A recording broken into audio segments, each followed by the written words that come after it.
मरे हुए व्यक्ति को लोग कंधे पर ले जा रहे हैं, एकत्रित हो रहे हैं और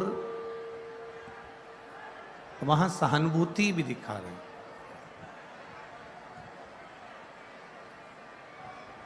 वहां पर सहानुभूति भी दिखाने का प्रयास करते हैं।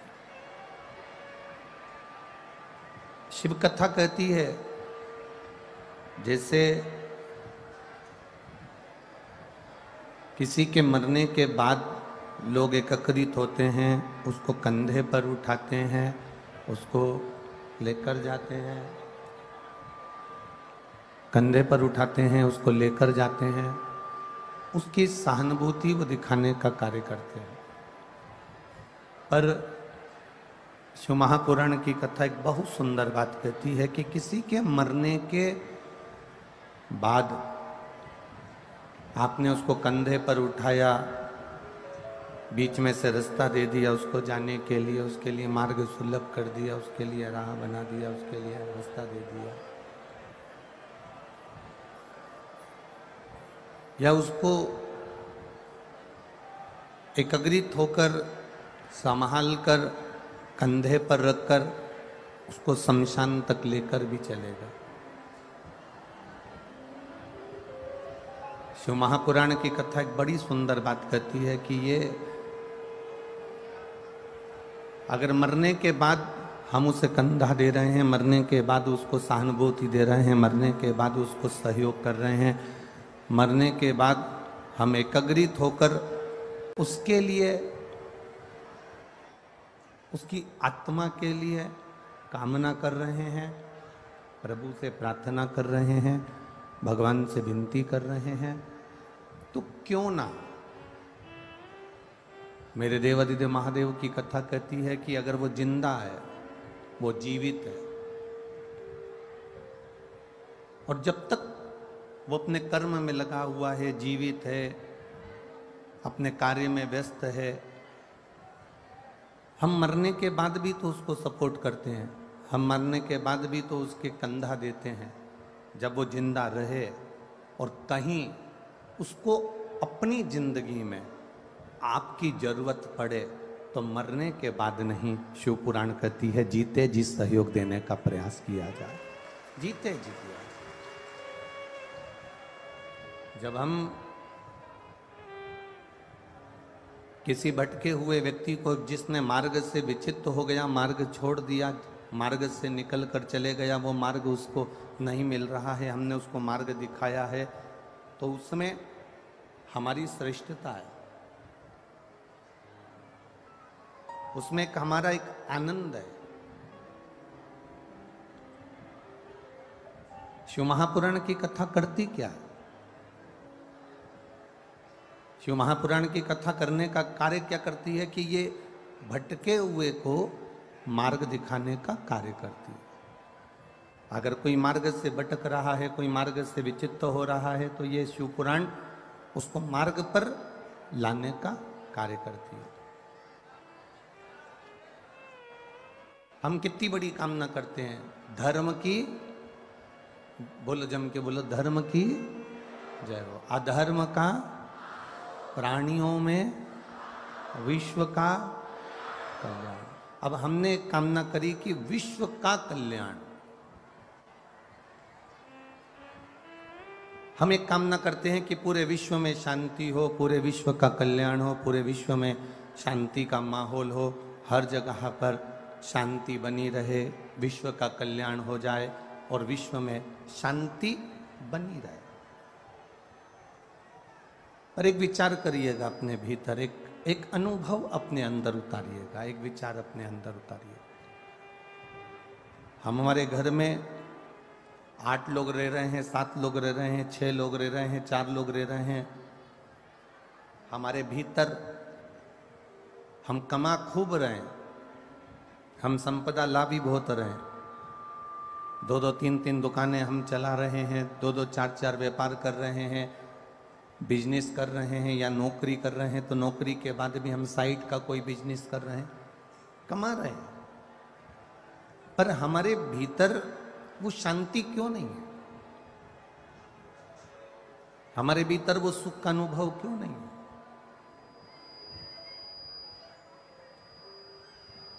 घर का एक व्यक्ति दवा खाने जाता है, घर का एक व्यक्ति हॉस्पिटल जाता है, 15-20 दिन ठीक निकलते हैं, फिर दूसरा व्यक्ति हॉस्पिटल चले जाता है, फिर किसी को डॉक्टर की जरूरत पड़ती, फिर कोई बीमार पड़ा, फिर तीसरे को हॉस्पिटल जाना पड़ा, फिर उसको डॉक्टर को दिखाना पड़ा।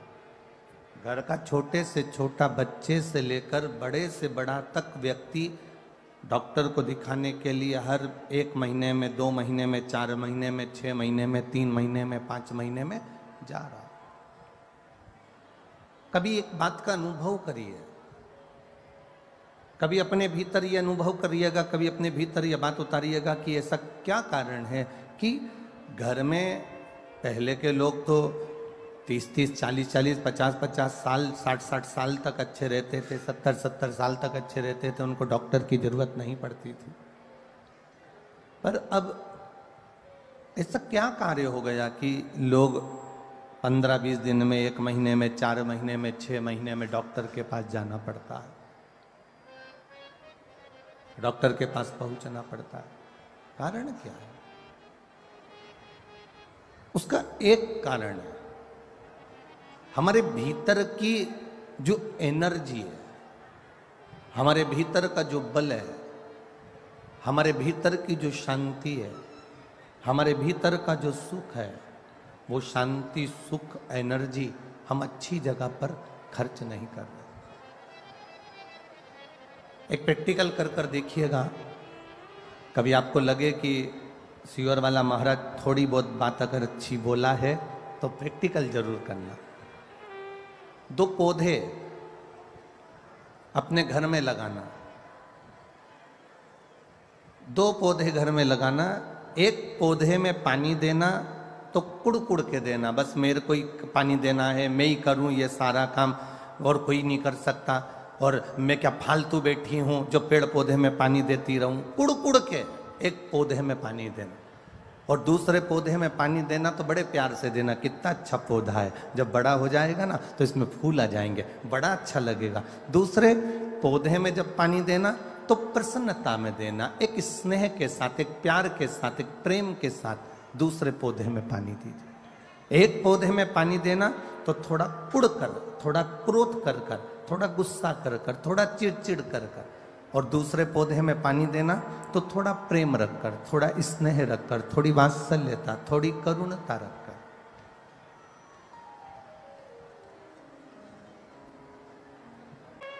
एक पौधे में अगर हम पानी दे रहे हैं, एक पौधे में अगर हम पानी दें तो थोड़ा चिढ़ कर दे रहे हैं, एक पौधे में हम पानी दे रहे हैं तो थोड़ा कुड़ कर दे रहे हैं, एक पौधे में हम पानी दे रहे हैं तो थोड़ा क्रोध कर कर दे रहा है, और दूसरे पौधे में हम पानी दे रहे हैं तो प्रेम से दे रहा है, दूसरे पौधे में हम पानी दे रहे हैं तो वात्सल्यता से दे रहे हैं। अब थोड़ा समय निकलने दो, 1 महीना, 2 महीना, 3 महीना, 4 महीना, 5 महीना जब निकलेगा तो निकलने के बाद आप अनुभव करेंगे कि जिस पौधे से आपने प्रेम किया है, जिस पौधे से आपने स्नेह किया है, जिस पौधे से आपने वात्सल्यता की है, जिस पौधे से आपने स्नेह रखकर उसमें पानी दिया है, वो पौधा बड़ी जल्दी पनपता है, वो पौधा बड़ी जल्दी फूलता है, वो पौधा बड़ी जल्दी तैयार होता है। और जिस पौधे पर आपने चिड़ चिड़ कर, क्रोध कर कर, गुस्सा कर कर उस पौधे में पानी दिया है, वो पौधा इतनी जल्दी वृद्धि नहीं कर पाता है, वो बढ़ नहीं पाता है। ये हमारा अनुभव है। अब घर में सारा सुख है, वो कहते हैं ना, घर में सोफा सेट है, हीरे का सेट है, चांदी का सेट है, डिनर सेट है, ड्राइंग सेट है, बस आदमी अपसेट है, बाकी का सब कुछ है। अब जरा विचार करिए कि ये सब कुछ, ये सब कुछ आनंद, ये सारा सुख, आपके घर में दुकान भी है, व्यापार भी है, व्यवसाय भी है, सब कुछ है, आपके घर में सब कुछ भरा पड़ा हुआ है, पर उसके बाद भी घर में शांति नहीं है, घर में रत्ती भर भी एक सुख नहीं है, घर के अंदर थोड़ा बहुत भी आनंद की अनुभूति नहीं है। कारण क्या है? क्या कारण हो सकता है ऐसा? ऐसा कारण है क्या? तो कभी अनुभव करिएगा कि हम जो काम कर रहे हैं, हम जो कार्य में लगे हुए हैं, हमारे मन का जो वाइब्रेशन है, हमारे मन का जो तरंग है, हमारे मन की जो सोच है, वो ठीक नहीं बैठ पा रही।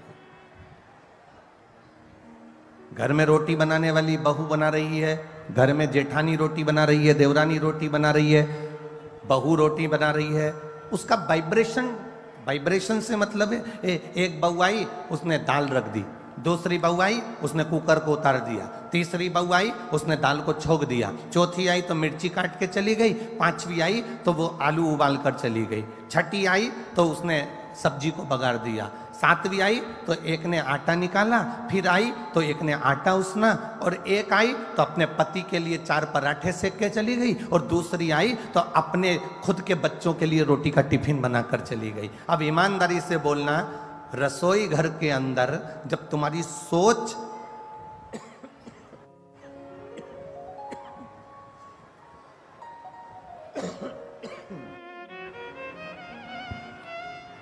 रसोई घर के अंदर जब तुम्हारी सोच ठीक नहीं है, रसोई घर के अंदर जब तुम्हारे विचार ठीक नहीं है, रसोई घर के अंदर जब तुम्हारी बुद्धि ठीक नहीं है, भोजन बनाने वाली बहुएं, बेटियां, माताएं जब भोजन बना रही हैं तो उनकी सोच केवल अपने पति को अच्छे पराठे खिला दूं, अपने बच्चों का अच्छा टिफिन बना दूं, दूसरे का मैं ऐसा काम कर दूं, और कोई ने आटा उसना, किसी ने दाल रखी, किसी ने दाल बगारी, किसी ने आलू उबाला, किसी ने खिचड़ी छोकी, ये भटकाया।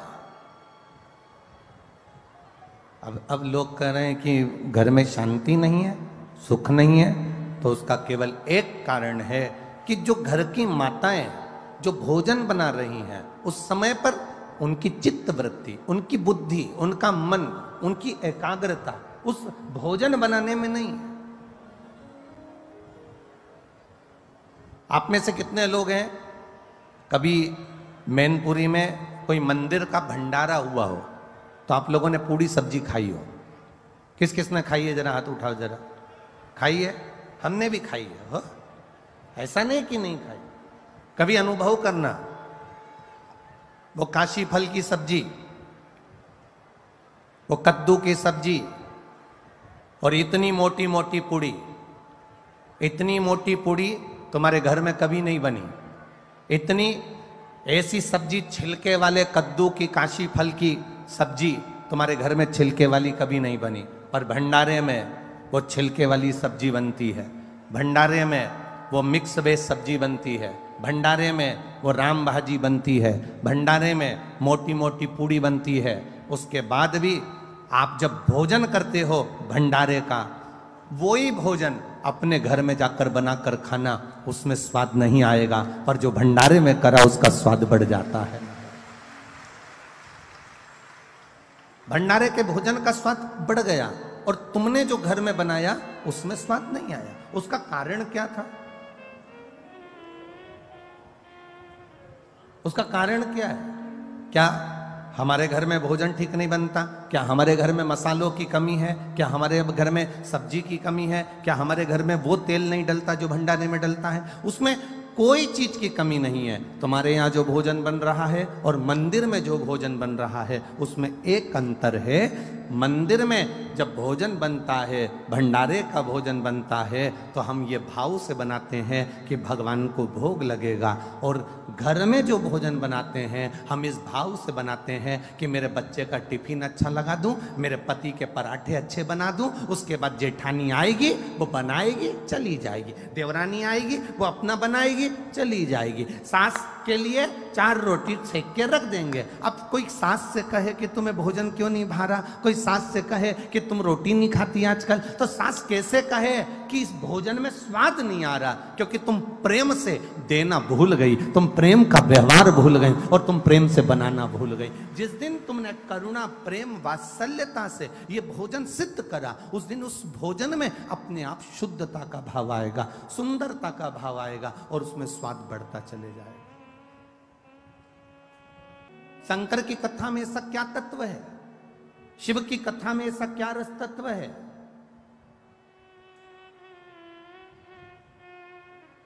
क्या मिलता है शिव महापुराण की कथा को श्रवण करने से?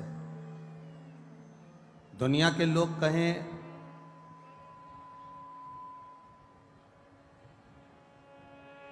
कि भगवान शंकर के पास में कुबेर का खजाना है,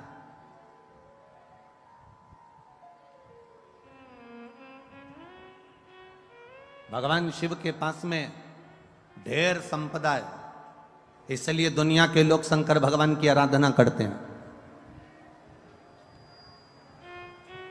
बहुत अच्छे से सुनना महाराज, तब शिव महापुराण की कथा चल रही है, अपनी जिंदगी में उतारिएगा। लोग कहते हैं शिव जी के पास में कुबेर का खजाना है, शंकर भगवान के पास में अपार धन है, शिव जी के पास में अपार संपदा है, इसलिए दुनिया के लोग शंकर जी का भजन करते हैं, शिव जी पे एक लोटा जल चढ़ाते हैं, शंकर जी की भक्ति करते हैं, इसलिए लोग शिव जी की पूजन करते हैं, उनसे मांगने के लिए, उनसे पाने के लिए। ये दुनिया के लोग समझ नहीं पाए। लोग कहते हैं शिव जी की पूजन इसलिए करते हैं क्योंकि उनके पास करोड़ों का धन है, अंबारियां भरी पड़ी है, लक्ष्मी भरी पड़ी है, संपदा भरी पड़ी है। उन दुनिया के लोगों को बताना कि हम शंकर जी की पूजन इसलिए नहीं करते कि उनके पास कुबेर का खजाना है। दुनिया के लोगों को बताना हम शंकर जी की पूजन इसलिए नहीं करते क्योंकि उनके पास ढेर खजाना है। हम शंकर जी की पूजन इसलिए नहीं करते कि उनके पास में धन और दौलत के भंडार भरे पड़े हैं। हम शंकर जी की पूजन इसलिए नहीं करते कि शंकर जी के पास बहुत सारी संविदा, बहुत सारा सामान, बहुत सारी पूंजी हमारे भोलेनाथ जी के पास में है। हम शंकर जी की पूजन धन को देखकर नहीं करते, हम शंकर जी की पूजन, सनातनी शिव जी की पूजन शंकर का भक्त इसलिए करता है कि शंकर जी के पास इतना होने के बाद भी वो लुटाकर शमशान में रहता है, इसलिए हम शिव की पूजन करते हैं जो दोनों हाथों से लुटाना जानता है। इतनी संपदा होने के बाद खुद अच्छे सोने के महल में रह सकते थे भोलेनाथ, इतनी संपदा होने के बाद, कुबेर का भंडार होने के बाद, खजाना होने के बाद मेरे भोलेनाथ अच्छा महल बना कर रह सकते थे, पर मेरे शंकर भगवान ना महल बना कर रहते हैं, ना बहुत बड़ी अटारी बना कर रहते हैं। मेरे भोलेनाथ तो शमशान का निवास कैलाश के शिखर पर अलमस्त होकर बैठे रहते हैं, क्योंकि हम शिव जी की पूजन उनके खजाने को देखकर नहीं करते, हम शिव जी की पूजन इसलिए करते हैं कि खजाना होने के बाद भी उनके जैसा लुटाने वाला दुनिया में कोई नहीं होगा, इसलिए शिव की आराधना।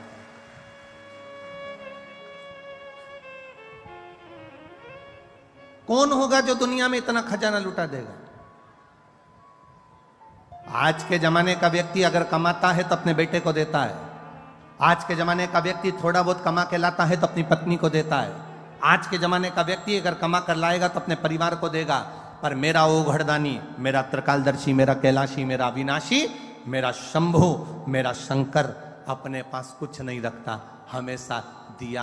रावण को सोने की लंका दे दी, भस्मासुर को कंकण दे दिया, जो मर्जी पड़ी मेरे शंभु को वो उठा उठा कर दे दिया। वो अपने पास कुछ नहीं रखता, भंडार दुनिया के भरता है, वो तो वीराने का निवास करता है, अलमस्त होकर रहता है, सुख के साथ रहता है। आपने अगर भरोसा करा है तो परमात्मा तुम्हारे साथ कदम से कदम मिलाकर चल रहा है। अगर तुम्हारा विश्वास दृढ़ है तो परमात्मा तुम्हारे साथ चल रहा है।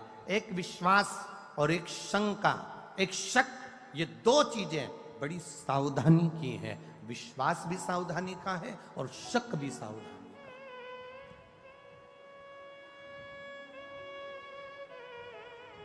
ब्रह्मा जी को विश्वास नहीं हुआ कि शंकर भगवान विष्णु के पिता हैं, ये विश्वास नहीं हुआ। दुनिया के लोगों को भी विश्वास नहीं हुआ था क्या शंकर जी पे एक लोटा जल चढ़ाने से सारी समस्या का हल हो जाता है। दुनिया के लोगों को भी विश्वास नहीं हुआ था क्या बेलपत्र खाने से शुगर और बीपी का लेवल बराबर हो जाता है। एक बेलपत्र शंकर जी पे चढ़ी हुई खाने से क्या थायराइड ठीक हो सकता है? विश्वास नहीं था लोगों को। क्या एक बेलपत्र खाने से सोरायसिस की बीमारी ठीक हो सकती है? लोगों को विश्वास नहीं था। क्या एक शंकर भगवान की आराधना करने से क्या 20 साल में, 25 साल में, 10 साल में, 8 साल में, 15 साल में गर्भ ठहर सकता है? विश्वास नहीं था लोगों। एक बहन ने तो अपने पत्र में लिखा है, ये रेणु कुमारी, मुकाम सुदामापुरी, पोस्ट गंजू ढूंढवारा, गंज ढूंढवारा, ठीक है, यही है ना? हाँ देख लेना भैया, है संभल के हो। मैं रेणु कुमारी, कहीं बैठी है रेणु जी? कहीं बैठी हो तो हाथ हिला सकती है। मैं रेणु कुमारी, मुकाम सुदामापुरी, पोस्ट गंज ढूंढवारा, जिला कासगंज से आई हूँ। कहीं बैठी हो तो हाथ हिला सकती है। जिला कासगंज से आई हूँ। गुरुजी, मेरे विवाह को 8 वर्ष हो गए थे, संतान का कोई सुख नहीं था। आपने जैसी कथा कही उसके अनुसार मैंने कथा सुनी, और कथा सुनने के बाद बाबा देवादिदेव महादेव की वो सफेद आंकड़े की जड़ का प्रयोग किया, और बाबा ऐसी कृपा हुई कि मेरे घर में 2 संतान ने जुड़वा जन्म लिया। पर बाबा, जुड़वा संतान ने जन्म तो लिया, पर गुरुजी वो संतान बाबा ने मुझसे वापिस ली। दिल टूट गया, हृदय से मैं खूब रोई कि इतने साल के बाद संतान दी और बाबा ने वो भी ले ली। गुरुदेव, डॉक्टरों को जब दिखाया तो डॉक्टरों ने कहा कि संतान का सुख तो इसके भाग्य में था नहीं, क्योंकि इसके शरीर में बहुत सारी बीमारियां हैं, थायराइड है, शुगर है, सब कुछ है, इसको संतान का सुख नहीं था। पर भगवान ने ना जाने कहां से 2 संतान दे दी और वो ले ली। पर अब तुम संतान का चांस ना लेना और ना संतान के लिए पहल करना। फिर भी भोलेनाथ की भक्ति में लग गई। गुरुजी, आप कहते हो ना, फाइल अगर मोटी होती है थोड़ा सुधरने में समय लगता है, इसलिए मैं वापिस बाबा की भक्ति में लग गई। और बाबा की भक्ति में ऐसी लगी कि बाबा ने फिर मेरा गर्भ ठहरा दिया, और 21 अप्रैल 2023 को मेरे घर में एक बेटे को फिर दे दिया, और बाबा की कृपा से अब वो स्वस्थ है। उसका फोटो लगा रही हूं। शिव तत्व है, ओ घड़ी त्रिकालदर्शी है, वो कैलाशी, अविनाशी। पूरी जांचों की फाइल लगाई है, पूरी जांचों की, जो डॉक्टर उन कहे। शिव तत्व में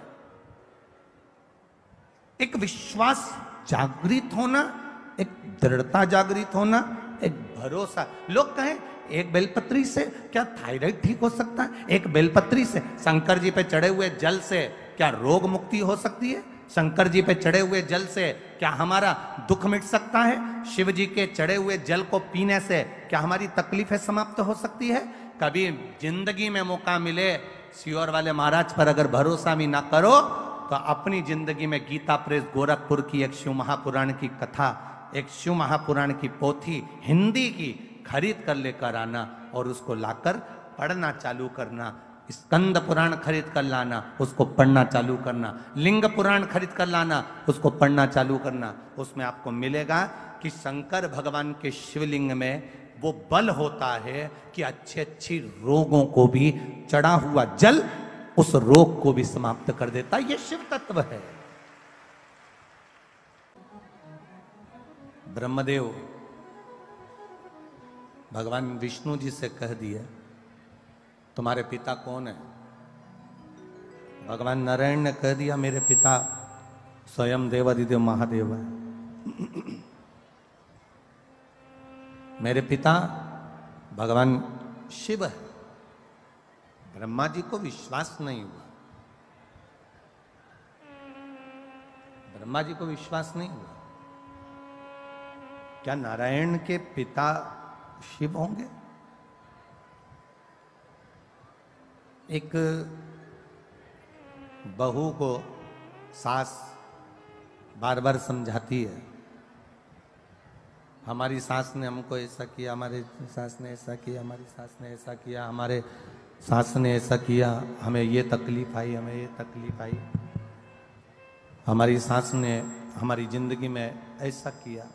एक सास अपनी बहू को समझाती है कि हमने ऐसा ऐसा दुख अपने जीवन में देखा है।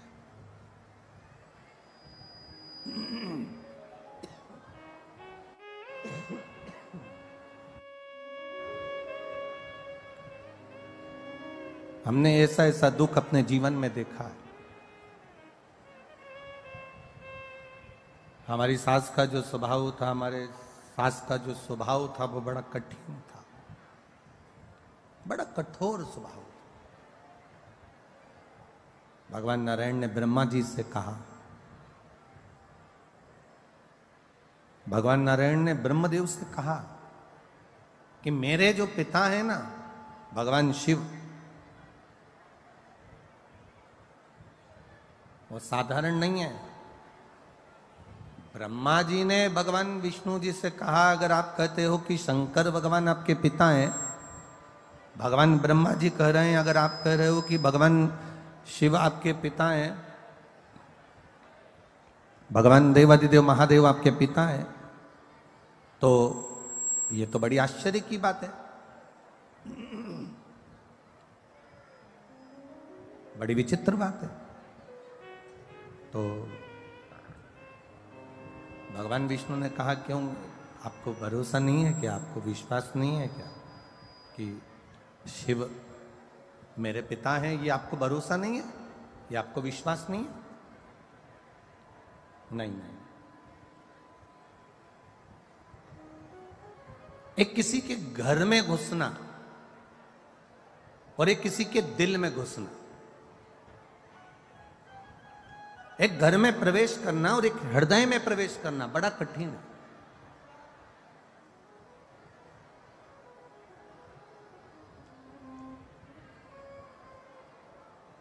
विश्वास, भरोसा एक इतना विशेष शब्द है कि ये आपके भीतर उतरना बड़ा कठिन है।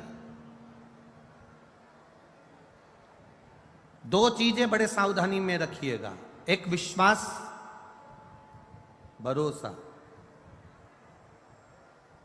और एक शक।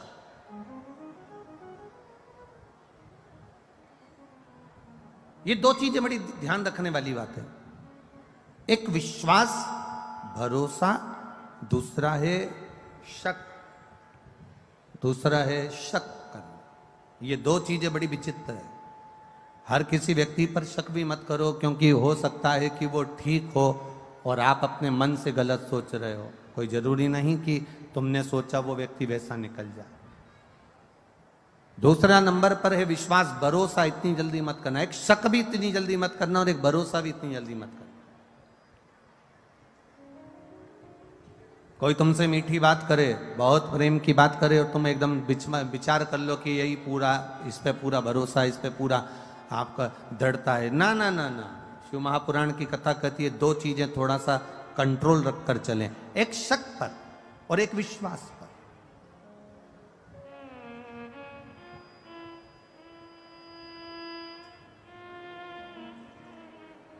और हम तो आपसे भी कहेंगे, जितने लोग कथा सुनने आए, जितने भी यहां पंडाल में बैठे और जितने लोग आस्था चैनल पर सुन रहे हैं और जितने फेसबुक यूट्यूब पर सुन रहे हैं, आपसे भी निवेदन है, आपका विश्वास शिव के प्रति हो, आपका विश्वास भगवान की कथा के प्रति हो, आपकी दृढ़ता परमात्मा के प्रति हो, तो आप कथा में जाओ। और आपका अगर विश्वास नहीं है, आपका भरोसा नहीं है, आपकी दृढ़ता नहीं है, तो आपको कथा में जाने की जरूरत नहीं। अपने घर पर रहो, 4 रोटी ज्यादा खाओ, आराम से टीवी देखो और सो। विश्वास हो तो परमात्मा है, और विश्वास नहीं तो परमात्मा भी नहीं है। यह भरोसे से परमात्मा की प्राप्ति।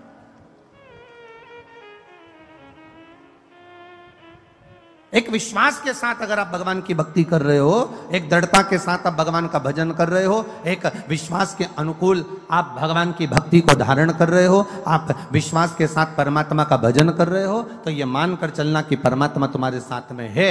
और अगर विश्वास नहीं है, भरोसा नहीं है, दृढ़ता नहीं है, तो गए। सती मैया का भोलेनाथ जी पर विश्वास डिग नहीं पाया, सती मैया का भोलेनाथ जी पर भरोसा पूर्ण नहीं हो पाया। सती जी ने शंकर भगवान से कह दिया, आप कह रहे हो कि ये राम है, आप कह रहे हो कि ये परमात्मा है, और ये तो अपनी पत्नी के लिए रो रहा है। अगर ये अपनी पत्नी के लिए रो रहे हैं तो ये परमात्मा नहीं हो सकते। ये माता सती भगवान देवादिदेव महादेव से कर रही है, जिनके साथ रह रही हैं, जिनके सम्मुख हैं, उसके बाद भी उनका विश्वास, उनकी दृढ़ता, उनका भरोसा पक्का नहीं हो पाया। और उन्होंने कह दिया कि ये परमात्मा नहीं हो सकते। तो भगवान ने कह दिया, जाके परीक्षा लेकर आ जाओ, जाकर परीक्षा ले लो।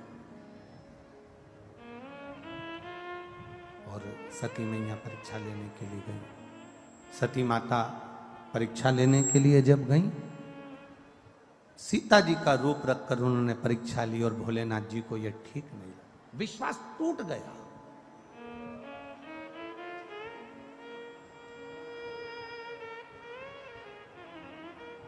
पति जरा सा फोन पर बात कर रहा है और पत्नी ने शंका करना चालू कर दी, समझ लो घर टूटने वाला है। पत्नी फोन पर बात कर रही है और पति ने शंका कर ली, समझ लो घर टूटने वाला है।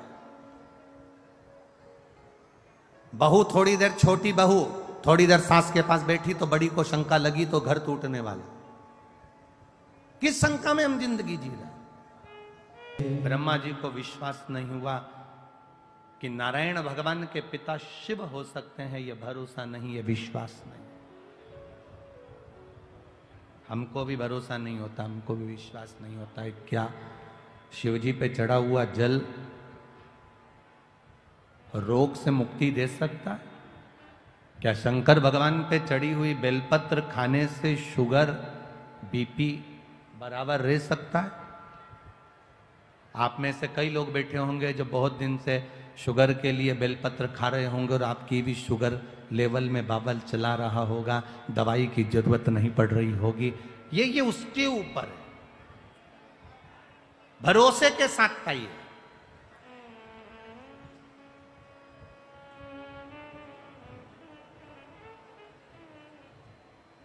एक बात आपसे पूछें, कभी कभी ऐसा होता है, कभी कभी आपका बुखार नहीं उतरता, कभी कभी आपके शरीर का कष्ट नहीं जाता, और तुम डॉक्टर के पास पहुंची ना, और डॉक्टर के पास जाने के बाद तुमने डॉक्टर सामने तुम्हारा हाथ पकड़ा और उन्हें आला लगाया, और आला लगाकर तुम्हें चेक करा और तुमसे पूछा क्या क्या तकलीफ हो रही है, और तुमने कह दिया साहब मेरे को भोजन नहीं भारिया है, और मेरा पेट मरोड़ होता है, और तकलीफ होती है, और मेरी सांस लेने में दिक्कत हो रही है, और सर्दी बहुत रहती है, और फेफड़े में कब जमा होता है, मैं बहुत तकलीफ में हूँ। तुमने सब कुछ डॉक्टर को कह दिया, जितना कह सकती थी कह दिया। अब क्या हुआ? डॉक्टर ने गोली दी, और गोली तुम कब जाकर खाओगे? घर जाकर। पर ईमानदारी से बोलना, गोली तुम घर पर जाकर खाओगे, गोली खाने के बाद वो असर करेगी, पर तुम डॉक्टर के पास जब पहुंची, जब कैसी हो रही थी, एकदम लुस्त, एकदम ऐसी हो रही थी जैसे मर जा रही, एकदम पड़ी है। और डॉक्टर के यहां पहुंची, पहुंचने के बाद उसने देखा, तुमने उसको सब बता दिया, उसने गोली लिख दी।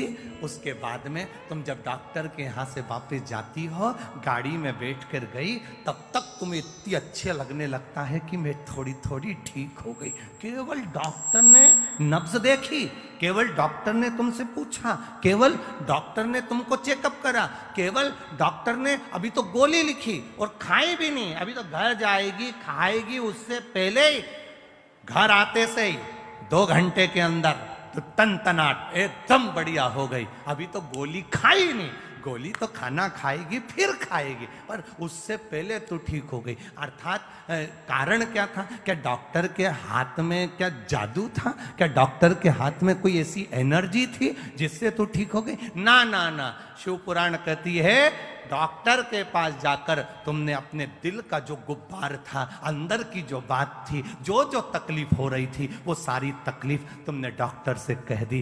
कहकर तुम हल्के हो गए, इसलिए तुम ठीक हो गए। तुम अपने दिल की बात भगवान से कहकर हल्के हो जाते हो। आप अपने मन की बात, अपने हृदय की बात, अपने दिल की बात, अपने भीतर की बात परमात्मा से कहो, हल्के हो जाए। एक बेटी ने पत्र में लिखा है,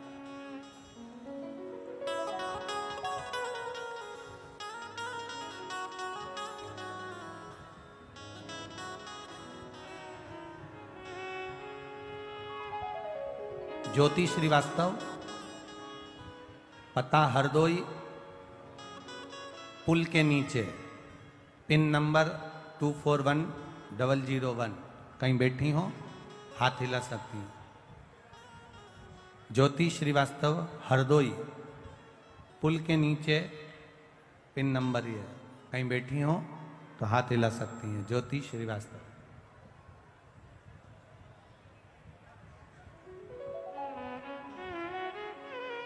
बाबा, मेरी तो पूरी लाइफ देवादिदेव महादेव ने बदल दी है। मैं क्या वर्णन करूं बाबा। मेरा कहीं सिलेक्शन नहीं हो रहा था। गवर्नमेंट जॉब के लिए मैंने बहुत अप्लाई किया, नहीं हुआ। तब बाबा की कृपा से मेरा स्वास्थ्य विभाग में सिलेक्शन हो गया। मैं बाबा को यहां प्रणाम करने के लिए आई हूं। गुरुदेव,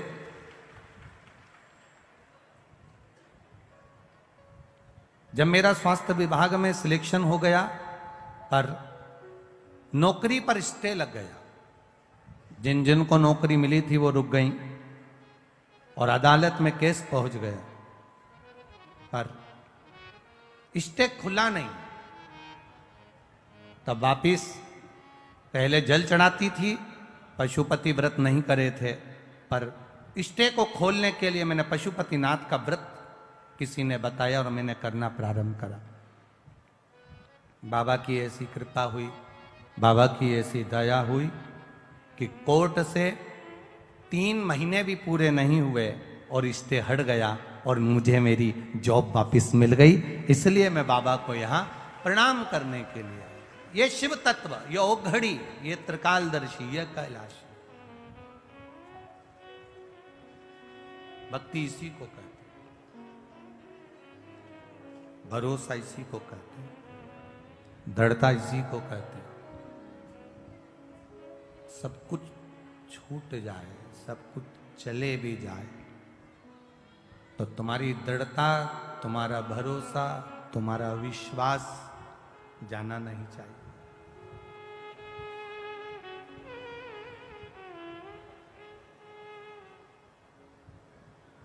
किससे जाकर कहें?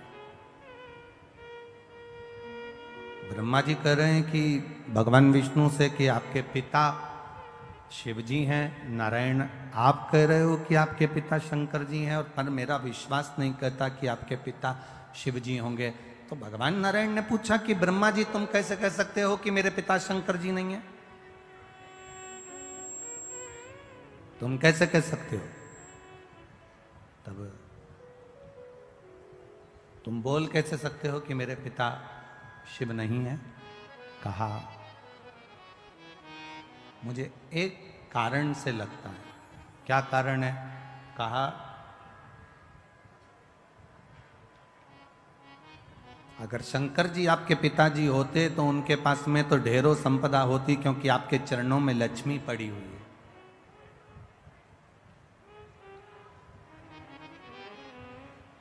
आपके चरणों में लक्ष्मी है। आप वैकुंठ का निवास करते हो, आपके पास में ढेरों संपदा है, आपके पास में ढेरों सुख है, लक्ष्मी है, अष्टलक्ष्मी आपके पास में विराजमान है, ढेरों संपदाएं आपके पास में विराजमान है, ढेरों संपत्ति आपके पास में विराजमान है। और आपके पिताजी भगवान देवादिदेव महादेव को देखो तो कैलाश पर रह रहे हैं, शमशान में रह रहे हैं। उनके पास में क्या है? गले में सांप पड़ा हुआ है, धतूरा रखा हुआ है, बेलपत्र रखी हुई है, गंगा जी का जल रखा हुआ है, मुंडों की माला, रुद्राक्ष की माला, केवल यही उनके पास में।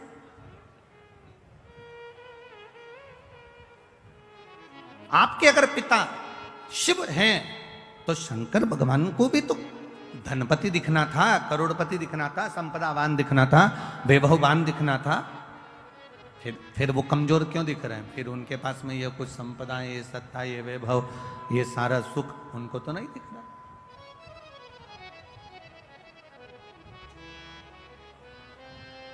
भगवान नारायण ने भगवान ब्रह्मा जी से कहा, भगवान नारायण भगवान ब्रह्मा जी से कहते हैं कि ब्रह्मा जी तुम समझ नहीं सकते कि शिव है क्या। ब्रह्मा जी ने कहा मैं विश्वास नहीं करता। एक पर्वत जिसको घुमाना भगवान विष्णु ने और भगवान ब्रह्मा ने प्रारंभ किया, पर्वत घुमाते घुमाते घुमाते घुमाते अग्नि का खंभ प्रकट हुआ, एक लिंगायत आकृति प्रकट हो गई, शिवलिंग प्रकट हो गया। शिवलिंग प्रकट हुआ तो ब्रह्मा जी ने कहा इनका सिर कहाँ, पांव कहाँ? ब्रह्मा जी शिव जी का सिर देखने के लिए आकाश मार्ग से ऊपर की ओर बढ़े। ब्रह्मा जी जब ऊपर की ओर बढ़े, भगवान नारायण शंकर भगवान का चरण ढूंढने के लिए नीचे की ओर गए। भगवान विष्णु को शंकर भगवान का चरण नहीं मिला।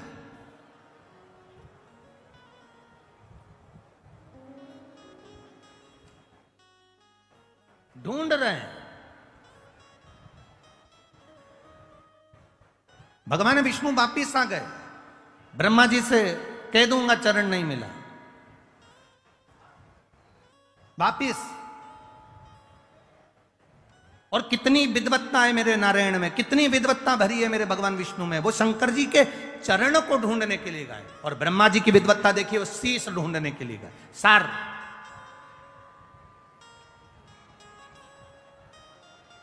जरा विचार करिएगा।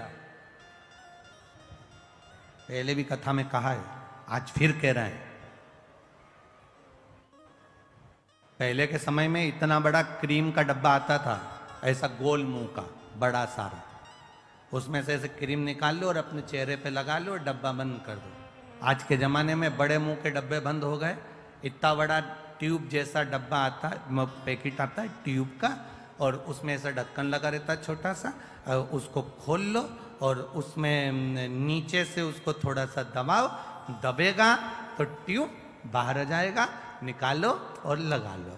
पहले इतना बड़ा डब्बा आता था, इसमें ऐसे उंगली डाल के निकालना पड़ता था। अब क्रीम जैसा आता है ऐसा लंबा, उसको बस ढक्कन खोल के नीचे से दबाओ और वो क्रीम निकल के बाहर और अपने चेहरे पे लगा लो। कितनी ज्ञान की बात इस डब्बे में और इस क्रीम में है। डब्बे में और क्रीम में कितनी ज्ञान की बात है। यहां क्रीम को नीचे से दबाओगे तो ऊपर से क्रीम बाहर आ जाता है। उसी तरह माता पिता के चरण जब तुम दबाओगे तो मुख से आशीर्वाद बाहर आ जाता है। ये शिव तत्व कह रहा है। बोल बम का नारा है। जब दबे नीचे से चरण, क्रीम बाहर, थोड़ा सा ट्यूब दबाया, ट्यूब बाहर। उसी तरह माता पिता के चरण, परमात्मा के चरण, गुरुजन के चरण, घर के बुजुर्ग, घर के बड़े, घर के बयों के चरण हम जब पकड़ते हैं तो वो आशीर्वाद हमारे ऊपर दे देते हैं। वो आशीर्वाद हमको प्रदान कर देते हैं, वो आशीर्वाद हमको दे देते हैं, देते हैं। आप एक प्रैक्टिकल करिए। आप किसी को भी, किसी चलते जिसको नी भी पहचानते ना, उसको भी सिर पे पल्लू लेकर आप एक बार प्रणाम तो कर लो। आप अगर एक बार प्रणाम कर लोगे ना, आप जिसको नहीं भी पहचानते और उसको अगर आपने प्रणाम कर लिया ना, नहीं पहचानते और उसके बाद भी अगर आपने प्रणाम कर लिया तो आशीर्वाद तो दे ही देगा। क्या बोलेगा? खुश रहो, दूध नहाओ, पूतो, प्रसन्न रहो, आनंद में रहो, खुश रहो, स्वस्थ रहो। आशीर्वाद तो दे ही देगा।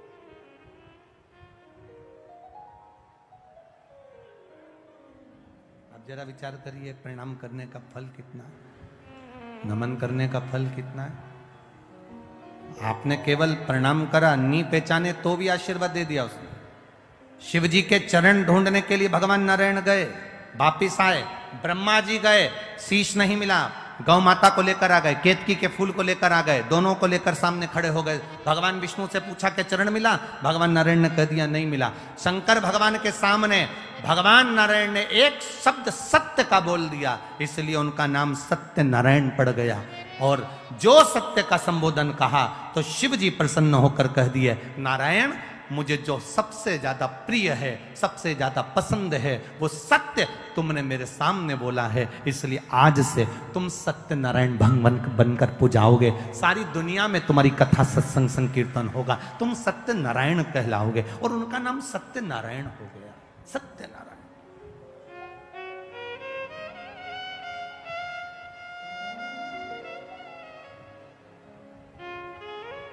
ब्रह्मा जी से पूछा, ब्रह्मा जी से कहा कि ब्रह्मदेव अब आप ये बताइए कि आपको शीश मिला है, आपको क्या भगवान शंकर का सिर मिला?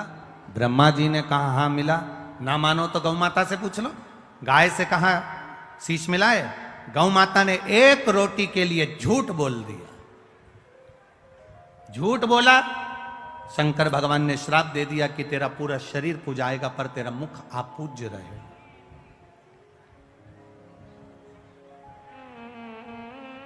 केतकी के पुष्प ने झूठ बोल दिया। शिव जी ने कह दिया सारे पुष्प मुझ पर चढ़ेंगे, मुझ पर कांटे भी चढ़ेंगे, पत्तियां चढ़ जाएगी, जहरीले से जहरीला फूल मुझ पर चढ़ जाएगा, पर सुन केतकी तू कभी मुझ पर नहीं चढ़े। श्राप दे दिया। फिर भी ब्रह्मा नहीं माने तो आखिरी में ने फिर झूठ कह दिया। शिव जी ने पांव के अंगूठे से नख तोड़कर फेंका और फेंकते से ही काल भैरव को प्रकट करा। काल भैरव ने नख से ब्रह्मा जी का एक सिर काट दिया। कर्मनाशा नदी प्रकट हो गई। ब्रह्मा जी झूठ बोलते बोलते लुढ़कते रहे। तब भगवान विष्णु ने उनके लिए प्रार्थना करी। उनके शीश से बट का पेड़ बना, बट वृक्ष बना। एक जुआरी जरा सा फूल पत्ती भगवान पर फेंक देता है और वो राज सिंहासन पर जाकर बैठ जाता है। तो ये जो सावन का महीने में जो आता है ये कोई साधारण नहीं है महाराज। किसको मारने के लिए? आप लोग तो सब मैनपुरी के जितने भी श्रोता भाई बहन यहाँ बैठे हैं सब समझदार हैं, सबने कथा जान रखी है कि मल मास कौन है, अधिक मास कौन है। हम ज्यादा इसका प्रसंग आपको नहीं कहेंगे कि किसको मारने के लिए। केवल हिरण्यकशिपु का संहार करने के लिए नरसिंह अवतार भगवान ने लिया था। वो नरसिंह अवतार लेने के लिए हिरण्यकशिपु ने वर मांगा था, ना नीचे मरूं, ना ऊपर मरूं, ना अंदर मरूं, ना बाहर मरूं, ना अस्त्र से मरूं, ना शस्त्र से मरूं, ना दिन में मरूं, ना रात में मरूं, ना नर से मरूं, ना परशु से मरूं, और ना ही मैं 12 महीने में मरूं। भगवान ने तथास्तु कह दिया था। और एक अधिक कर कर मेरे भगवान ने एक अधिक कर कर मलमास को प्रकट करा, अधिक मास को प्रकट करा, और अधिक मास को प्रकट कर कर उसको उस अधिक मास में नरसिंह भगवान प्रकट होकर हिरण्यकशिपु का संहार करे। अब समझने वाली बात देखिए शिव महापुराण की। सावन में जो अधिक मास पड़ता है उसका प्रभाव क्या होता है, अब समझिएगा जरा। अब जो मलमास है,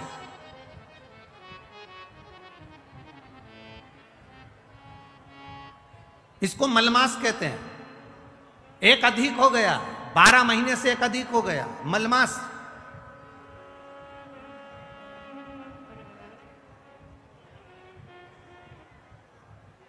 तनख्वाह से ज्यादा मिल रहा है।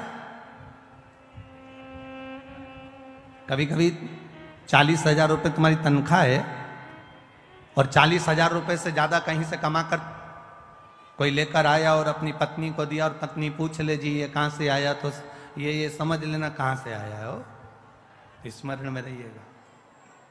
12 महीने से ज्यादा हो गया, मलमास है। कोई भी देवी देवता इसको स्वीकार नहीं कर रहा था। एक भी देवता ने मलमास को सम्मान नहीं दिया।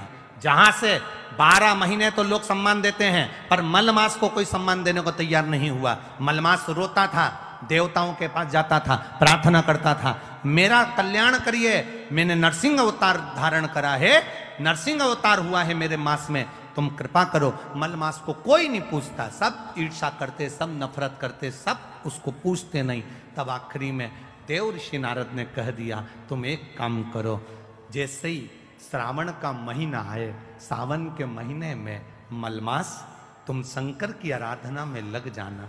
क्या होगा उससे?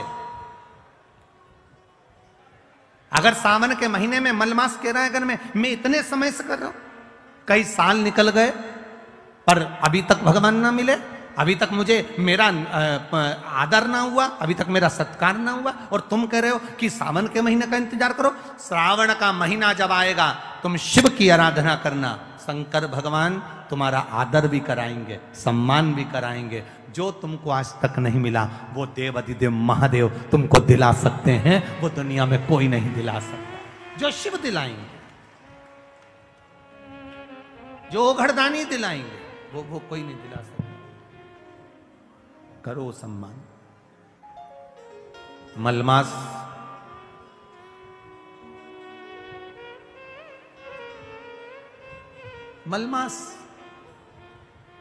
रो रहा है। सावन का महीना, आपको पहले भी कथा में कहा था, सारी समस्या का हल, जम के बोलो, जरा जम के बोलो, एक लोटा जल। पर सावन के महीने में, अरे जम के तो बोलो, 2 लोटा जल। अब तुमसे कोई पूछे कि ये लोगों को तो बुद्धि ना जाने दुनिया के लोगों की कहाँ चली गई, हमें तो स्मरण में नहीं आता। दुनिया के लोग जो ये कावड़ लेकर जाते हैं, तो कावड़ वाले पर लोग कमेंट्स करते हैं कि कावड़ क्यों ले जा रहे हो, कौन ले जा रहे हो, क्या काम है, तुम ये कर लो, तुम वो कर लो, तुम ये करो, तुम वो करो, क्या रखा है कावड़ ले जाने में, क्या रखा है शिव जी पे जल चढ़ाने में। हम उनको कहना चाहेंगे, कभी एक बार मौका मिले तो स्कंद पुराण और स्कंद पुराण का काशी खंड,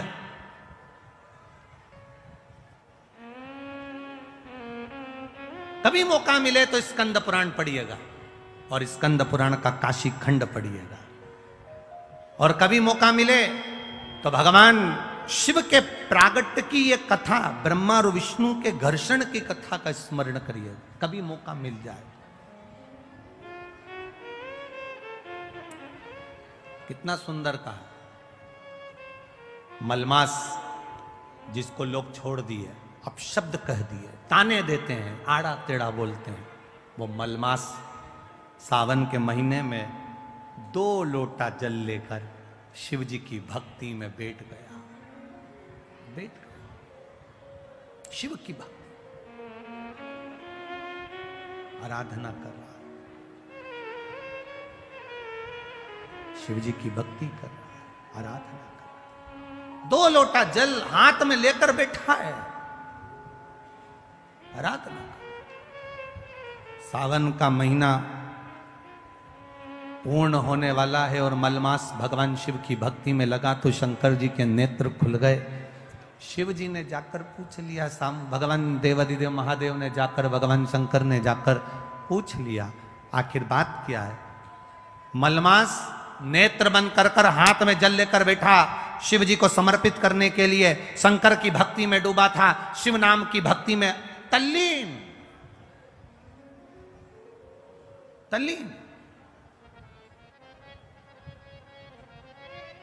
शंकर भगवान ने पूछा तो पार्वती जी कहती है मलमास है, आप इसको आशीर्वाद नहीं दे सकते, आप इसको वर नहीं दे सकते।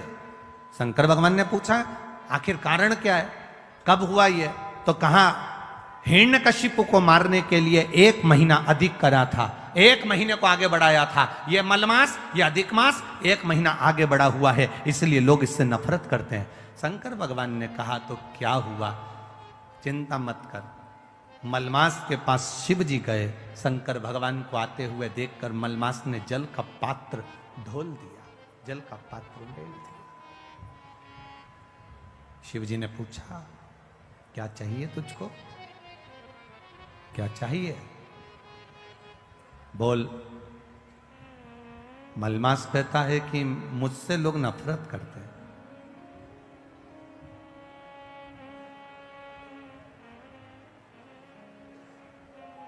देखो, राहु भी शिव की आराधना करता है, चंद्र भी शिव की आराधना करता है। लोग कहते हैं ये देवता ब्राह्मण के हैं, ये देवता क्षत्रिय के हैं, ये देवता वैश्य के हैं, ये देवता शूद्र के हैं। शिव महापुराण की कथा कहती है दुनिया के लोगों ने देवताओं को भले बांट लिया हो। कोई ने कह दिया राम जी क्षत्रिय है, तो कोई कहे भगवान कृष्ण ये हैं, तो कोई कहे भगवान ये हैं।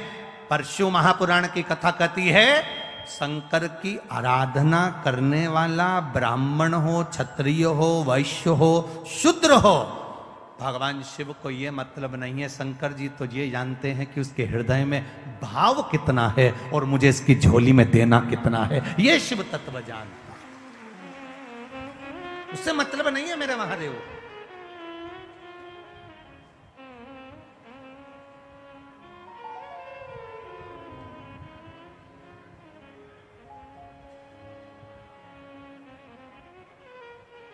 शिव जी को उससे कोई मतलब नहीं। तुम क्या कर रहे हो? अब मलमास प्रार्थना कर रहा है, इसीलिए यहां शिव महापुराण की जो कथा कहती है, भगवान देवादिदेव महादेव का जो कथा वर्णन करती है, शिव तत्व जो वर्णन करता है, हमारे यहाँ पर सप्ततिथियां, पंचदीप वर्णन किया जा रहा है। हमारा बहुत ध्यान देना महाराज। सावन के महीने में जो अधिक मास पड़ता है उसमें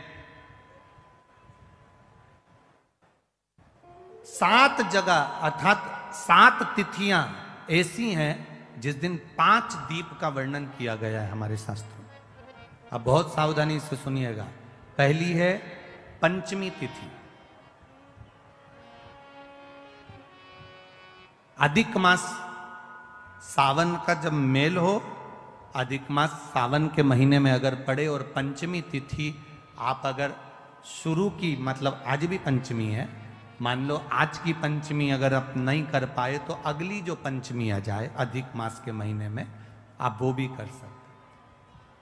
पंचमी, अष्टमी, एकादशी, प्रदोष, शिवरात्रि, अमावस्या, पूर्णिमा, ये 7 तिथियां हमारे यहाँ सावन के अधिक मास का जो संजोग होता है, इसमें ये 7 तिथियां, फिर से बोलो, पंचमी, अष्टमी, एकादशी, प्रदोष, शिवरात्रि, अमावस्या, पूर्णिमा, ये वो तिथियां हैं 7 जिन तिथियों में अगर हम 5 दीप घृत के, घी के 5 दिए अगर अपने दरवाजे के बाहर केवल भगवान की भक्ति के लिए, शिव तत्व की प्राप्ति के लिए, वैसे तो दीप लगाना चाहिए, तुलसी के क्यारे के पास लगा दो, मंदिर में लगा दो, या शिवालय पर लगा दो, या देवालय पर लगा दो।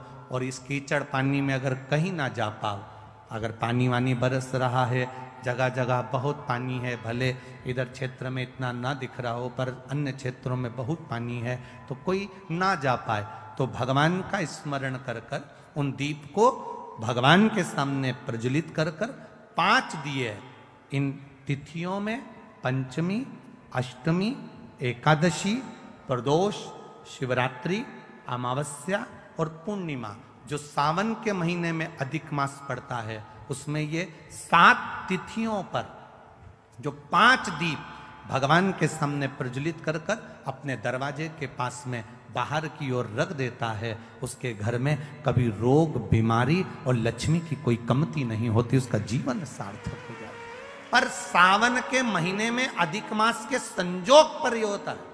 बाकी के समय पर अधिक मास कोई से भी अगर महीने में आ गया, आषाढ़ का आ गया, या कोई महीने में कार्तिक का आ गया अधिक मास, या कोई अन्य महीने में आ गया, तो उसका प्रमाण नहीं है महाराज। सावन के महीने में अगर अधिक मास पड़ रहा तो ये 5 तिथियां। अब कई लोग कहते हैं गुरुजी पंचमी हम 2 लें, 2 पंचमी आएगी, 2 एकादशी का वर्णन आ जावे, तो हम कौन सी? तो यहां एक भी अगर आप कर रहे हो 7 तिथियों में से एक भी अगर ये नहीं कर पाओ तो अगली कर लो, अगली नहीं कर पाओ तो ये स्मरण में रहकर उसको करा। मलमास ने प्रार्थना कर, शिव जी आकर दर्शन दिए। सावन का महीना, मलमास हाथ जोड़कर भगवान शंकर से निवेदन कर, प्रार्थना। सावन का महीना, मलमास प्रार्थना करने के लिए जागृत हुआ।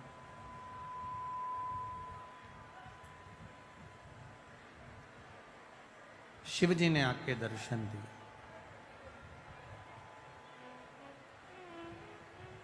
देवादिदेव महादेव ने कहा कि मलमास क्या चाहिए तुमको? कहा प्रभु बस इतनी कृपा कर दो कि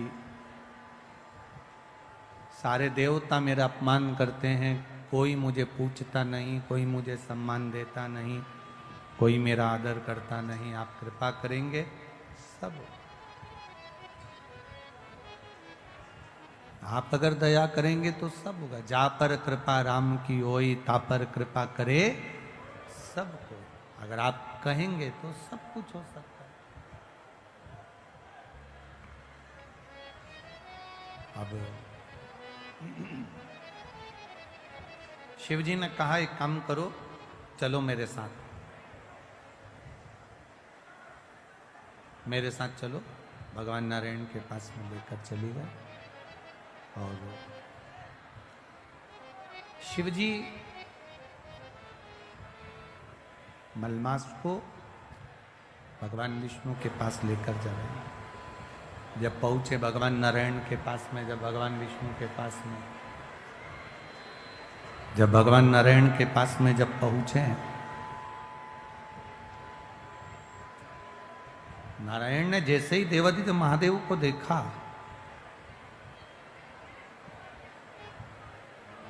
और नारायण जैसे ही शिव जी को देखे तो उठ के बैठ गए और बैठते से उन्होंने प्रणाम खड़े होकर करा और कहा प्रभु जी आप पधारे हो, कोई बात है क्या? कैसे आना हुआ? कोई बात है क्या? कैसे आना हुआ? कहा प्रभु ये मलमास है। नरसिंह अवतार का जब समय था तो 12 महीने में से 1 महीना अधिक किया गया था। उस अधिक मास को मैं लेकर आया हूं क्योंकि इसने मेरी शिव भक्ति करी, इसने भजन किया, इसने स्मरण किया, इसलिए मैं उसको लेकर यहां पहुंचा हूं। मैं उसको लेकर यहां पर आया हूं। आप कृपा करिए जिससे ये मलमास को भी सम्मान मिले, ये अधिक मास का भी आदर हो, सम्मान हो, सत्कार। भगवान नारायण ने, भगवान विष्णु ने शिव जी के कहने पर अपना पुरुषोत्तम नाम, जो अपना खुद का पुरुषोत्तम नाम है, भगवान नारायण ने वो पुरुषोत्तम नाम उस मलमास को दे दिया। ये 7 जगह पर जो दिए सावन की अधिक मास में हम जो लगा रहे हैं, 7 जगह पर जो पंचदीप का जो वर्णन कर रहे हैं, ये हमारे जीवन में, हमारे घर में आने वाले दुख, तकलीफ, कष्ट, रोग, बीमारी को बाहर करने के लिए और हमारे जीवन में सुख का अनुभव करने के लिए, आनंद का अनुभव करने के लिए। शिव कथा कहती है, भगवान शंकर का संवाद कहता है, शिव महापुराण की कथा वर्णन करती है। स्वयं शिव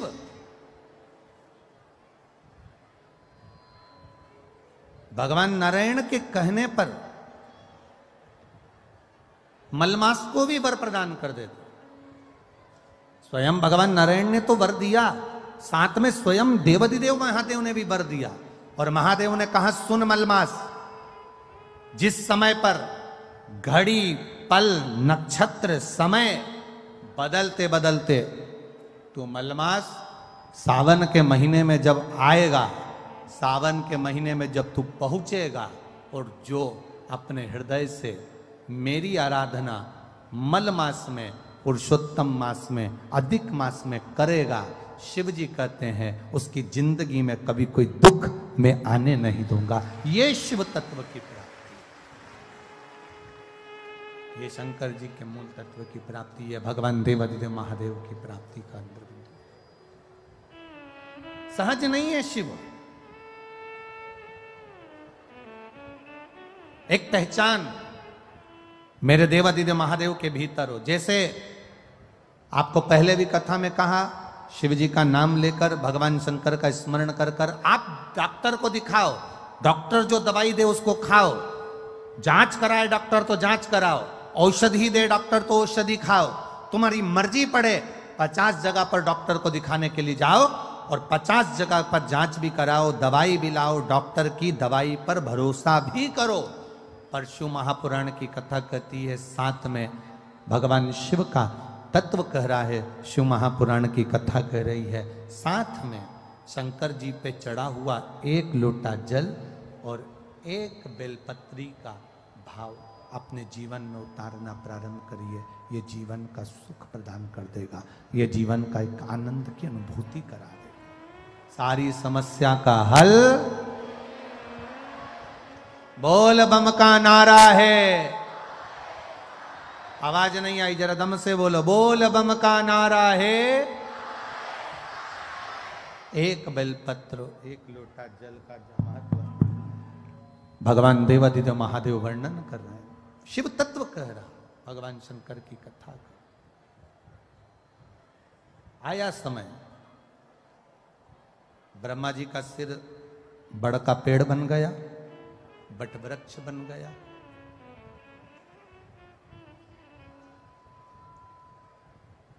आराधना करी, भगवान ब्रह्मा जी से कहा अर्धनारीश्वर स्वरूप का दर्शन किया जाए। पहचानना शिव जी को कठिन है। एक बात बहुत ध्यान लगाकर सुनना, बैंक में एक मशीन होती है, बैंक के अंदर एक मशीन होती है, जिस मशीन में नोट की अगर गिनती चलती है तो नकली नोट अपने आप बाहर हो जाता है। बोलो सही है? अरे बोलो तो जम के, सही है ना? हमारे सामने अगर नकली नोट आ जाए तो हम नहीं पहचान सकते, हमारे सम्मुख में अगर नकली नोट आ जाए तो हम नहीं जान सकते। पर बैंक में एक मशीन होती है, उस मशीन पर अगर नोट गिनती हो रही है और उस नोट में अगर नकली नोट आ जाता है तो वो मशीन उस नोट को बाहर कर देती है। नकली है इसलिए बाहर कर देती। जितने शंकर भगवान के उपासक होते हैं, जितने भगवान शिव की आराधना करने वाले होते हैं, शिव भक्ति में डूबने वाले होते हैं, शंकर का गुणगान करने वाले होते हैं, शंकर की भक्ति में डूबने वाले होते हैं, जैसे नोट की मशीन में से नकली नोट बाहर हो जाता है, शिव महापुराण की कथा कहती है शंकर का गुणगान करने वाला जब रोज रोज शिव के मंदिर में जाता है तो उसके जीवन का दुख भी मंदिर के बाहर हो जाता है, उसके घर से बाहर हो जाता है, उसके जीवन का दुख समाप्त।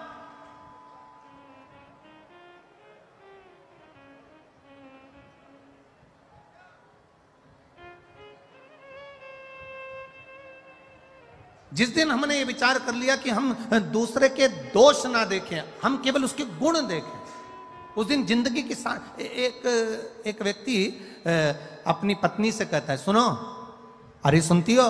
पत्नी ने कहा क्या है? कल मेरा दोस्त भोजन करने आएगा, कल मेरा दोस्त खाना खाने आएगा। तो पत्नी ने कहा क्या करना है बताओ, क्या बनाऊं मैं? पति ने कहा तू बना कुछ भी, पर एक बात सुन, ये चप्पल जो रखी है ना सामने, ये छुपा के रख देना। सामने एक घड़ी रखी है ना, इसको छुपा के रख देना। सामने ये गुलदस्ता रखा है ना, इसको छुपा के रख देना। पत्नी ने कहा क्यों, तुम्हारा दोस्त चोर है क्या? पति बोलता नहीं, वो अपने सामान को पहचानता है। हम दोष देख रहे हैं। वो अपने समान को पहचानता है, मतलब चोर वो नहीं है, चोर मैं हूं। ये वो अपने समान को पहचानता है, मतलब शिव कथा कह रही है। हमने अभी तक क्या देखा? उसने हमारा बुरा कर दिया, किसी ने हमारे दरवाजे पर नींबू पटक दिया, किसी ने हमारे दरवाजे पर मिर्ची पटक दी। कहां हम पड़े हैं? इतने चतुर होने के बाद, इतने विद्वान होने के बाद भी आज भी हम उस भ्रम में पड़े हैं कि किसी ने नींबू काट के पटक दिया, किसी ने मिर्ची काट के पटक दी। अरे तुम्हें दरवाजे पर लिख देना चाहिए, एक नींबू से काम नहीं चलेगा, 12 नींबू एक साथ पटको तो अचार डाल के खा जाऊंगी। किस भ्रम में जी रहे हैं हम? ढोंग और प्रपंच की जिंदगी से बाहर निकलो, भ्रम की जिंदगी से बाहर निकलो। किसी ने नींबू पटक दिया तो दुख हो रहा है, किसी ने मिर्ची पटक दी तो दुख हो रहा है, किसी ने कुछ कह दिया तो दुख हो रहा है, दरवाजे पर कोई सिंदूर पटक गया तो सोचने में आ गया कहां जाऊं, किससे कहूं, दुख हो रहा है। शिव महापुराण की कथा कहती है मेरा देव अधिदेव महादेव शिवालय में रहता है। शंकर का जो मंदिर होता है उसको मंदिर नहीं कहते, उसको शिवालय कहते हैं। शिवालय मतलब जहां मेरा शंकर रहता है वो शिवालय कहलाता है। शिवालय का मतलब होता है उसमें भूत प्रेत डाकनी पिशाचनी देवता देवी देव सब कोई, पित्र आदि कादिक जितने देव हैं, संसार के 33 कोटि देवी देवता जितने भी हैं, सब देवादिदेव महादेव के पास आते हैं, सब भगवान शंकर के पास आते हैं, सब भगवान शिव के पास आते हैं, सब भगवान की शरणागति में आते हैं। जितने भी देव हैं, जितने देवता, चाहे वो असुर भी हैं, राक्षस भी हैं, कोई भी है, वो शंकर की शरणागति में आ रहा है। तो शिव में निवास कर रहे हैं, शंकर भगवान शिवालय में रह रहे हैं। शंकर भगवान शिवालय के अंदर निवास करते हैं, भगवान शिव शिवालय के अंदर रह रहे हैं। सब कुछ है वहां, सब विराजमान है वहां पर, कोई खाली, सब बैठे। अब तुम रोज एक लोटा जल चढ़ाने के लिए शंकर जी के मंदिर जा रहे हो, तुम रोज एक लोटा जल चढ़ाने के लिए देवादिदेव महादेव के द्वार पर जा रहे हो, तुम रोज एक लोटा जल चढ़ाने के लिए शंकर के दरवाजे पर जा रहे हो। शिव जी का चढ़ा हुआ जल तुम थोड़ा सा झेल कर घर ला रहे हो, लाते हो कि नहीं लाते? अरे बोलो तो जम के, लाते हो ना? थोड़ा सा जल झेल कर अपने घर लेकर आते हो, उस जल को अपने घर पर छींट देते हो, लोगों को आचमन करने के लिए, पीने के लिए दे देते हो। ईमानदारी से बोलना, सारे भूत, सारे प्रेत, सारी डाकनी, सारे पिशाच, सारे देवता, सारे असुर, सारे ग्रह, सारे नक्षत्र जब शंकर जी के पास हैं और तुमने उसको जल चढ़ाकर अगर लेकर आ गए, फिर दुनिया में किसकी सामर्थ्यता है जो तुम्हारा बुरा कर दे अगर काल अधिपति तुम्हारे साथ नहीं है?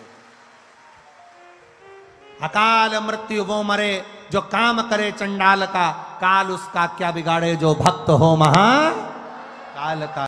जो शिव की आराधना करता है, शंकर की उपासना करता है, शिव तत्व को जो जानता है, शंकर के मंदिर जाना जिसने चालू कर दिया, शिव की आराधना करना जिसने चालू कर दिया, शंकर का गुणगान करना जिसने चालू कर दिया, फिर ये ना सोचना कि किसी ने नींबू पटक दिया, किसी ने मिर्ची पटक दी, कहीं उसको भूत आ गए तो कहीं उसको प्रेत आ गए। ये सब ढोंग और प्रपंच और छल से दूर हो जाओ। जो शंकर का है वो जानता है कि शिव शमशान में निवास करते हैं और वो शमशान कोई साधारण सी जगह नहीं, वहाँ सब मेरे बाबा का दिया हुआ, उसकी दृष्टि में सब सम है, इसलिए उसका नाम शमशान है। वहाँ कोई बड़ा नहीं, कोई छोटा नहीं। मैनपुरी में अगर बहुत करोड़पति व्यक्ति मरता है तो उसको क्या डनलप के गद्दे पे ले जाते हैं? अरे बोलो तो, क्योंकि हमारे सीओर में तो ऐसा नहीं होता। तुम्हारे यहां पर अगर होता हो तो बात दूसरी है। वो करोड़पति व्यक्ति मरा तो क्या उसको डनलप के गद्दे पे ले जाएंगे? करोड़पति व्यक्ति मरा तो उसको अर्थी पर सुला रहे हैं और गर्मी पड़ रही है तो 2-4 एसी के पकड़ कर ले जाएंगे साथ में। करोड़पति व्यक्ति मिला मरा तो क्या उसको चेन अंगूठी मोबाइल पर्स सब देकर भेजेंगे? अगर करोड़पति व्यक्ति मरा तो क्या उसको लैपटॉप देकर भेजेंगे? करोड़पति व्यक्ति मरा तो क्या उसको बादाम खिलाकर भेजेंगे? शिव महापुराण की कथा कहती है शंकर के दरवाजे पर उसका नाम है शमशान। शमशान का मतलब होता है जहां सबकी शान सम है, उसका नाम शमशान है। सब अमीर हो गरीब हो सब सम है उसके दरवाजे पर, इसलिए उसकी शान सबकी सम रखता है। वो शमशान है, वो शिवता धाम है, वो शंकर की चौखट है।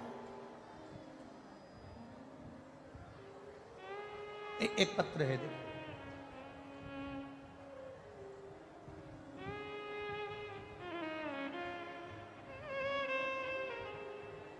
मेरा नाम पुष्पा पांडे, पति का नाम अरविंद पांडे, जिला मैनपुरी, ग्राम खटाना की रवटाना, क्या है लिखा है, कौन सा गांव है ये? खटाना। हाँ, तुम यहीं क्या हो क्या? अच्छा, पूछा। पुष्पा पांडे, पति का नाम अरविंद पांडे, जिला मैनपुरी, ग्राम खटाना की रहने वाली हूं। कहीं बैठी हैं पुष्पा जी? अगर बैठी हो तो हाथ हिलाइएगा अपना, कहीं बैठे हो तो हाथ जरूर हिलाएं। पुष्पा पांडे, पति का नाम अरविंद पांडे, जिला मैनपुरी, ग्राम खटाना की रहने वाली हूं। गुरुदेव, मैं क्या वर्णन करूं शिव महापुराण का। मेरी बच्चेदानी में गठान हो गई थी, रसोली हो गई थी। सारे डॉक्टरों का इलाज करवाया, सभी डॉक्टरों ने कहा इसका ऑपरेशन कराना पड़ेगा, और वो गठान जांच के लिए बॉम्बे जाएगी। आगरा में गई, डॉक्टर को दिखाया, उन्होंने भी यही कहा। दिल्ली गई, वहां पर भी यही कहा कि इसका ऑपरेशन कराना पड़ेगा। हमने डॉक्टर से कहा अगर 2-4 दिन रुक जाएं फिर ऑपरेशन कराएं। डॉक्टर ने कहा कभी भी कराओ पर ऑपरेशन जरूरी है और जल्दी से जल्दी करा लेना क्योंकि गठान बढ़ रही है। तभी हमारी पड़ोसन के कहने पर हमने शिवजी पर 1 लोटा जल चढ़ाना प्रारंभ करा और एक बेलपत्री को लाकर खाना प्रारंभ करा। 25 दिन हो गए। 25 दिन के बाद, क्योंकि पड़ोसन ने कहा था, सियोर वाला महाराज कहता है, जांच फिर से कराई, और वापिस 25 दिन के बाद में हम डॉक्टर को फिर वापस जांच कराने के लिए गए तो डॉक्टर ने कहा तुम्हारी गठान गल चुकी है, अब तुम्हें ऑपरेशन की जरूरत नहीं है, इसलिए मैं बाबा को नमन करने के लिए आई। ये शिव तत्व है। ओ घड़ी शंभु त्रिकालदर्शी कैलाश। आपका विश्वास अगर दृढ़ है, आपका भरोसा अगर दृढ़ है, तुम शिव के दरवाजे तक जा रहे हो, तुम शंकर की चौखट तक जा रहे हो, 1 लोटा जल चढ़ाकर, थोड़ा सा जल लेकर अपने दरवाजे पर छीट रहे हो, थोड़ा सा जल लाकर आचमन कर रहे हो, 1 बेलपत्र लाकर अगर रोग के लिए भी तुम कुंदकेश्वर महादेव का नाम लेकर खा रहे हो, तो यह निश्चित है उसका फल मिलता ही। जिसकी किडनी, लीवर खराब हो जाता है, डायलिसिस चल रहे हो, 1 हफ्ते में 2 बार हो रहे हो, 3 बार हो रहे हो, या बार बार हो रहे हो, उनसे निवेदन है प्रयास करना, प्रयास करिए। एक सफेद दुर्वा, दुर्वा जानते हो सब लोग? अरे जम के तो बोलो। वो गणेश जी को जो धूप चढ़ती है दुर्वा, वो हरी होती है। ये जितनी हरी दुर्वा लगी होती है, इसमें एक सफेद दुर्वा भी लगी होती है, सफेद कलर की दुर्वा होती है। एक सफेद दुर्वा शिव जी को समर्पित कर 1 लोटा जल कुंदकेश्वर, अवधूतेश्वर महादेव का नाम लेकर शंकर को समर्पित करें, और उस जल को लेकर वो दुर्वा को वापिस उठाकर ले आए। जिसके डायलिसिस चल रहे हो या जिसका किडनी लीवर बेकार हो रहा हो, वो जल जो शिवजी पे चढ़ा हुआ है दुर्वा वाला, वो जल उसको दें। वो दुर्वा फिर वापिस पानी में गला दें, और उसका पानी उस डायलिसिस वाले को, ज़्यादा मात्रा में पानी नहीं देना, केवल ये समझ लो कि एक छोटी चम्मच होती है तो छोटी चम्मच से आधा चम्मच पानी भी अगर आपने उसको दिया, और उसके 1 हफ्ते में अगर 2 भी डायलिसिस चल रहे हैं और कुंदकेश्वर, अवधूतेश्वर महादेव का नाम लेकर अगर आप समर्पित कर रहे हो और वो जल उसको दे रहे हो, तो ये निश्चित है कि 4-5 हफ्ते में उसके डायलिसिस धीरे धीरे कम होना चालू हो जाएंगे और उसको लाभ मिलना प्रारंभ हो, उसको लाभ मिलना प्रारंभ हो। पर करना कब है इसको, कब कर सकते हैं? तो शिव महापुराण की कथा में वर्णन आया है सावन का जो अधिक मास है, इस सावन के अधिक मास में जो शिवरात्रि पड़ेगी, अधिक मास की एक शिवरात्रि पड़ती है, तो अधिक मास की जो शिवरात्रि पड़ेगी उसी दिन में कभी भी शाम तक, रात्रि तक तुम्हारी जब मर्जी पड़ जाए, तब देवाधिदेव महादेव को वो दुर्वा समर्पित कर कर उस जल को लाकर उस जीव को अवश्य प्रदान, उसको अवश्य दे। शंभु ओघड़ी है, शंभु ओघड़ी।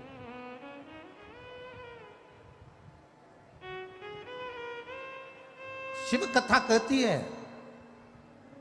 बैंक की नोट की मशीन बेकार नकली नोट को बाहर निकाल देती है, और भगवान शिव के मंदिर में जब हम जाते हैं, शिवालय में हम जाते हैं, देवालय में हम जाते हैं, भगवान शंकर की आराधना में हम जाते हैं, भगवान शिव की भक्ति में हम जाते हैं, भगवान शिव की आराधना में हम जाते हैं, तब हमारे दुख, हमारी तकलीफें, हमारे कष्ट दूर हट जाते हैं। शिव तत्व की प्राप्ति हो।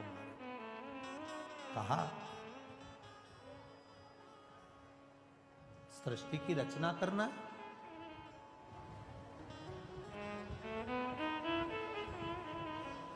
ब्रह्मा जी ने मन में सोचा कि ये सृष्टि की रचना तो मैं कर लूंगा, इसमें कोई बड़ी बात नहीं है।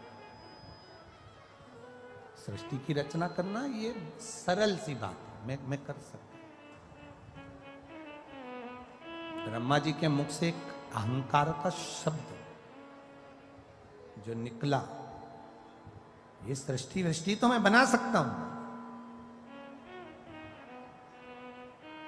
जिसके मुख से शब्द के पीछे का जो शब्द निकलता है, अगर वो निकल रहा है तो समझ लेना कि उसके अंदर अहंकार समाहित होके जा रहा है। शब्द के पीछे का अगर शब्द निकल रहा है तो समझ ले अहंकार समाहित होते। जैसे कोई व्यक्ति कह देता है पानी वानी है क्या, घड़ी वड़ी देखना है जरा, मतलब घड़ी तो है, ये बड़ी शब्द कहां से आ गया? पानी तो है, पर वानी शब्द कहां से आ गया? कपड़े वपड़े हैं क्या, पानी वानी है क्या?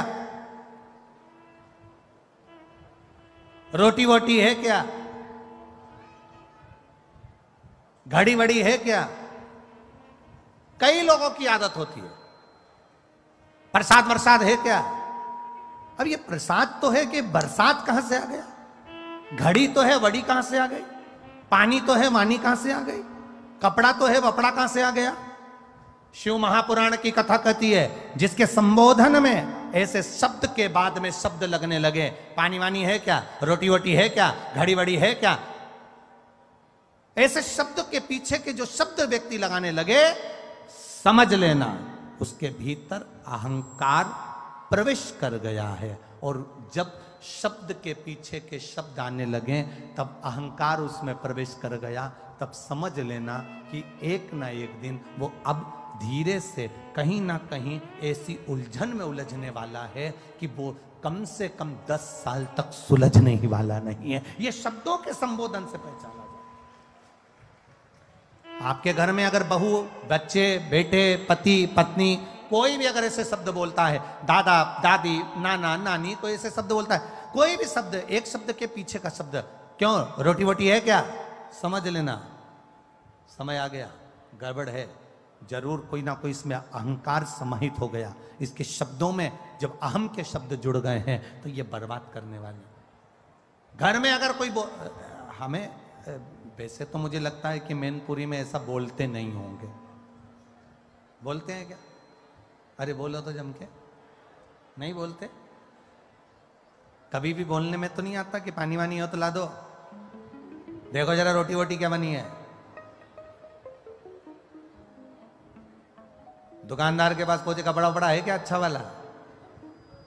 जब इस तरह के शब्दों पर शब्द की मार पड़ती है, दूसरे शब्दों का संबोधन आता है, अब शब्दों का संबोधन जुड़ जाता है, तब समझ लें कहीं ना कहीं अहंकार, कहीं ना कहीं अभिमत्ता, कहीं ना कहीं अभिमान, कहीं ना कहीं अहम हमारे सामने आकर खड़ा हो जाता है।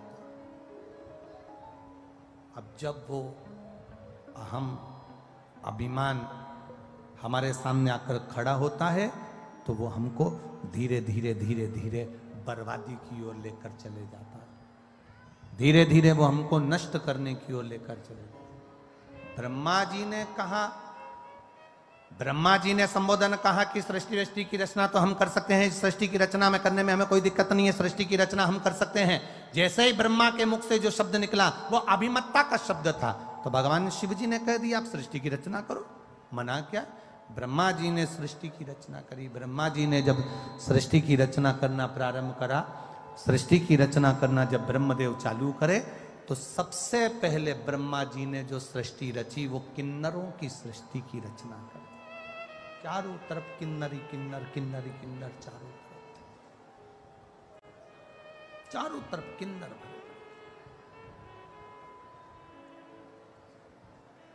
भगवान नारायण को हंसी आ गई।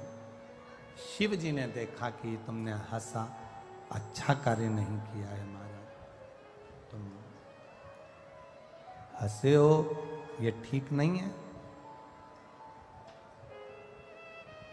हे नारायण,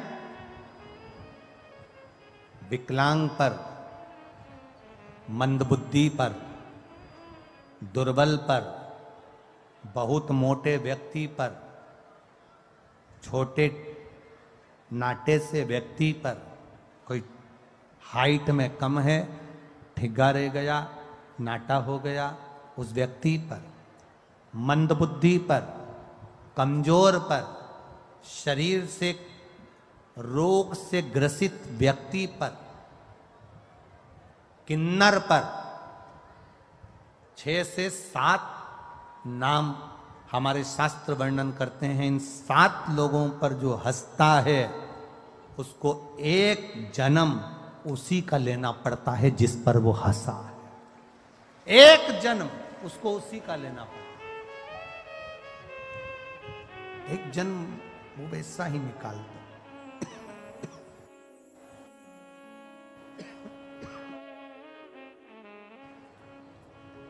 एक जन्म वो वैसा ही निकाल देता है। तुम किन्नर पर हंसे हो, तुम्हें किन्नर का जन्म लेना पड़ेगा। और भगवान नारायण कृष्ण अवतार में एक बार युद्ध के मैदान में भगवान को भी किन्नर बनना पड़ा था। भगवान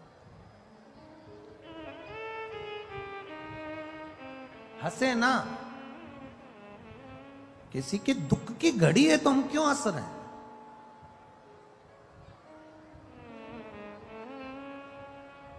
कोई नारी का अपमान कर रहा है, कोई नारी को गाली दे रहा है, कोई स्त्री को मार रहा है, कोई स्त्री को ताना दे रहा है, कोई स्त्री रो रही है और हम हंस रहे हैं, हम प्रसन्न हो रहे हैं। ये श्रेष्ठता नहीं है।